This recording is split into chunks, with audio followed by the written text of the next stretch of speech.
Deputy Thanks, Fitzmaurice. Chairman, and thanks to the different organisations for coming in. Just a couple of quick questions for you. The gobbledygook, I'd call it, that came out to farmers last year about their herds. Are ye saying to us that there was no consultation with ye and it was done on a solo run by the department, which would look in very bad spirit? Second question. In zero grazing, guys, I've seen it around my own country, and it's puzzling, where TB has showed up in cattle that weren't out on grass, and there'd be the gates around it that you'd imagine Schneip wouldn't get through. But anyhow, people have gone down. What's your conclusion on that? In the line of the Minister's statement that there's basically a new agreement going forward and the farmer organisations has bought into it, is that fact? Have you bought into the new way of going forward, or the compensation or whatever? The fourth question is, why, and I've seen cases where the valuer has gone out, the department will give you a choice of valuers and you get them out, and the department might disagree with it, and next thing another valuer will come out, and if they value it higher, the department will go to the first value, and in arbitration, basically your only avenue is arbitration, and at the moment that's non-existent. Are you finding a lot of that? Fourthly, have you lobbied? There is a lot of farmers around the country, especially in the beef sector, that are small farms that they have to work. There's no point in saying that they'd live off the farm. And if an animal or if cattle go down on them, basically the income from the job is paying the mortgage and the bits and pieces, and they don't get a hardship grant. Have you made any headway on that whatsoever? Because if you're working off farm, even though your farm, look at the figures, are there for anyone to look at on the likes of beef, is there anything in that, or have you made any headway in that? And I'm just looking to see, do I need to ask you anything else? Sheds, appeals. Yeah, appeals aren't going ahead at the moment. Are you concerned about that? Because with the best will in the world, no more than what you were at this evening, it's better eyeball someone than zoom them in a call where you cannot tackle them head on. Thank you. Thank you, Chairman. The first thing to say is in relation to the deer, it's a big problem, and we're very concerned that the department has adopted a bury its head in the sand approach to deer.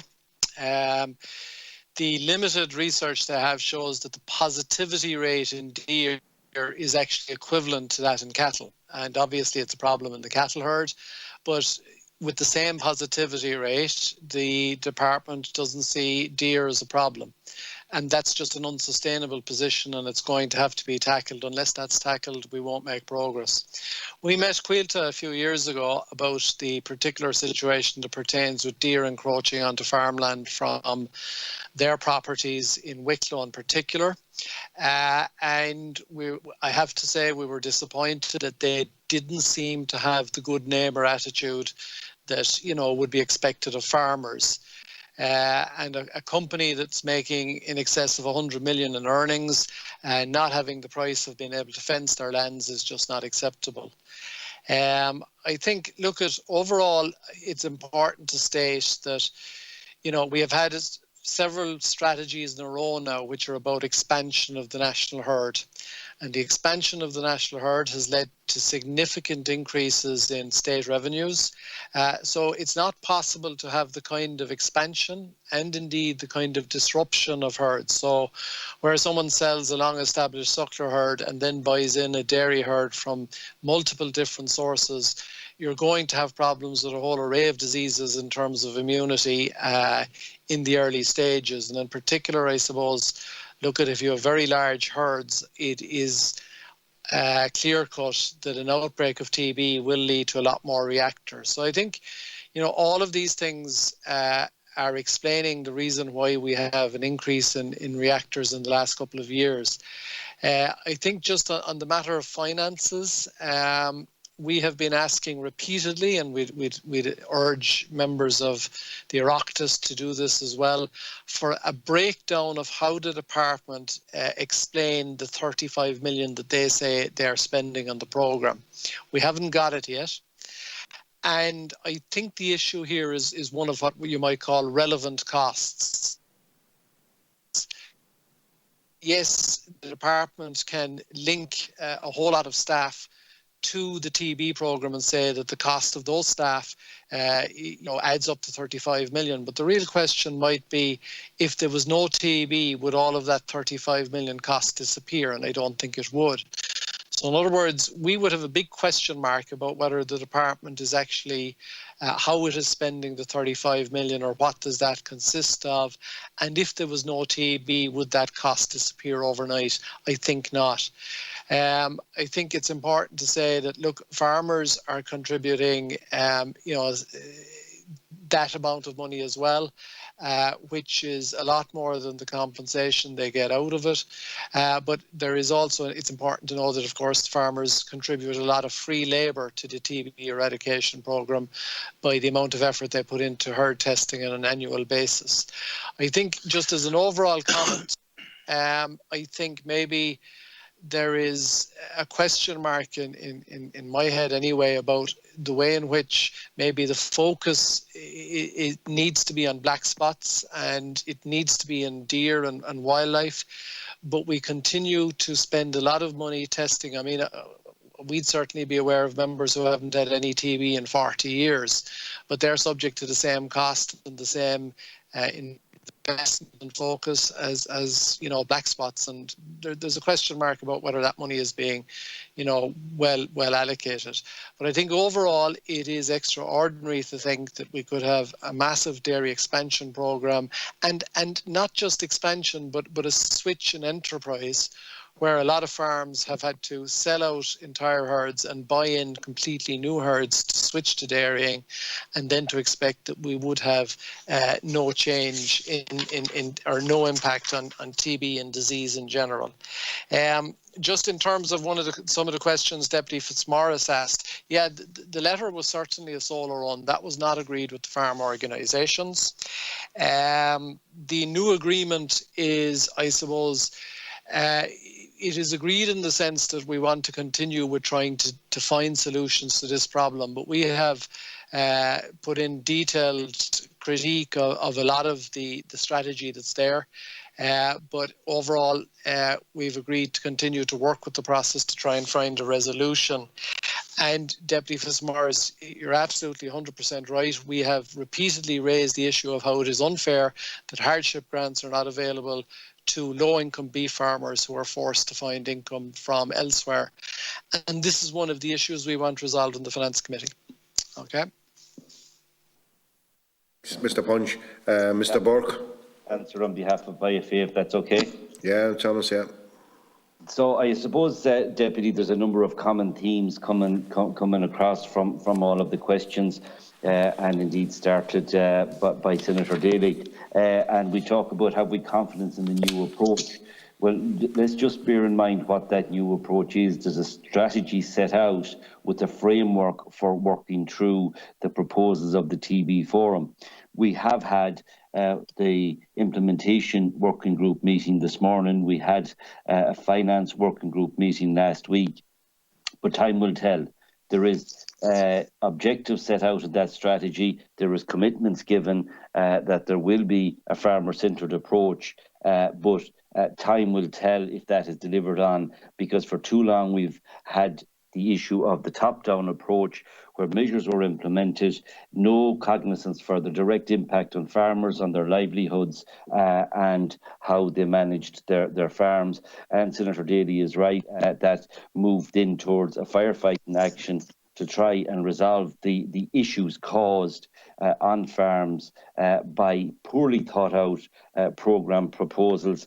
And that's what we would hope that the implementation group structure brings to the scientific advice and proposals from the TB Forum as to how best they can be implemented to minimise the impact. But time will tell. It's a new approach. We've only had one meeting of each of those groups, and obviously success will be judged on how those groups perform and if they function under the remit that they were set up to do. In relation to finances, and obviously the EU levels are reducing, farmers are significant contributors to the programme, as are the state. But it's very interesting if we look at the membership of the TB Forum, Deputy.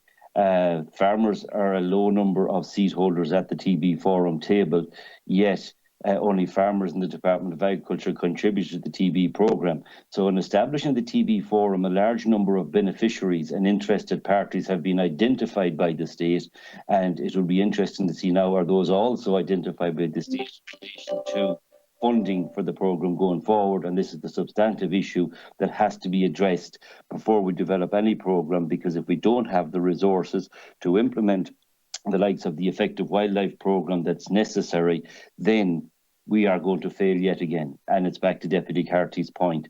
We need the resources there. What has caused, and the question has been asked, what has caused the deterioration in the levels of TB? We would not accept the fundamental principle that farmers are to blame because of herd expansion. There was clearly a reduction in the activity in the wildlife control programme for the last 8 to 10 years. There was less than effective wildlife control programmes being implemented throughout the country, which allowed the badger population to increase and obviously spread disease in areas. We've seen that now in the last 4, 5, 6 months, where the department have agreed to go out and remap the areas. We are finding significant numbers of sets that were previously unidentified but yet part of capture areas. That points to a very ineffective and inefficient wildlife control programme being implemented, and has clearly contributed to a deterioration in the levels of TB. There should be no ambiguity in relation to the role deer play. The Department of Agriculture have their own study from Wicklow, which we were actively involved in, which shows 16% TB prevalence in the deer taken out in the study area, taken out and tested by the Department of Agriculture. There is no ambiguity here. Deer are a significant contributor to TB spread and ongoing TB outbreaks where their density are at a particular level. There is 2 components that are required in the TB strategy to deal with deer. One is a programme similar to the wildlife programme for badgers around TB outbreaks where the density of deer is reduced. But significantly, what we need is the re-establishment of the National Deer Management Forum, Deputy, which was set up a number of years ago to put in place a strategy to manage the density of deer nationally before it became a problem in every other county like it currently is in Wicklow. And that group needs to be re-established. The chairperson of that group stood down a number of years ago. The group has not convened since, and the outputs have been non-existent from that group. And as part of the preventative measures, which Senator Daly has identified, this is critical. We cannot allow the population of deer to continue to increase in every other county like it has in Wicklow and bring the TB problems with it. We have numerous submissions gone to the department for the past 10 years looking for preventative actions to be taken in advance of major infrastructural works, deforestation for all wildlife, because it's clearly evident where disturbance of wildlife takes place, TB follows shortly afterwards. And it stands to reason. Populations of wildlife that are susceptible to TB are being stressed and moved on and bringing the disease with them. If we're serious about eradicating TB, then we have to stop new outbreaks, and a proactive preventative approach is required in relation to wildlife. On the compensation schemes, obviously, as Lorcan has already said, our objective is that there would be no need for a compensation scheme because no farmer would have TB. But unfortunately, best will in the world, we're going to have TB for a significant period of time going forward. There are going to be farmers who, through no fault of their own, and we have to bear this in mind, who through no fault of their own have a TB restriction, a TB breakdown, which results in enormous disturbance on their farm for a minimum of 6 months. And that is why the compensation schemes and the support structures have to be aligned with the measures on farm to treat farmers fairly. Deputy Phelan raised the issue of Scotland, I think, Deputy Carty, and I think Deputy Phelan asked in relation to the different levels of support in the UK compared to what we have. And it's important to put this in context. In relation to the different levels of compensatory support we have an additional income supplement, depopulation grant, hardship grant, compensation schemes that pay out a total of 4 million a year for the extra 35 million a year we put into the programme compared to what our counterparts in Northern Ireland, Scotland, England and Wales contribute to their programmes. So for 35 million in direct funding, we get back an additional 4. So that has been a narrative that has been set continually and grossly misrepresents the high level of funding that we put into the programme. In relation to the Scottish experience, and Deputy Cartley rightly raised it, and we actually engaged directly with some senior veterinary practitioners and farm leaders in Scotland a number of years ago and discussed the actual programmes and the measures on cattle in this country, obviously to try and identify what they did and what could we do to replicate eradication. And the significant difference between us and Scotland is that TB didn't get into the badger population. So therefore, the message that we clearly took from that engagement is additional testing of cattle, tighter controls on farms will not eradicate TB. The source of TB is primarily in wildlife, and until we address it in wildlife, we were only adding extra cost and extra hardship on farmers with additional testing and additional controls. Thanks very much.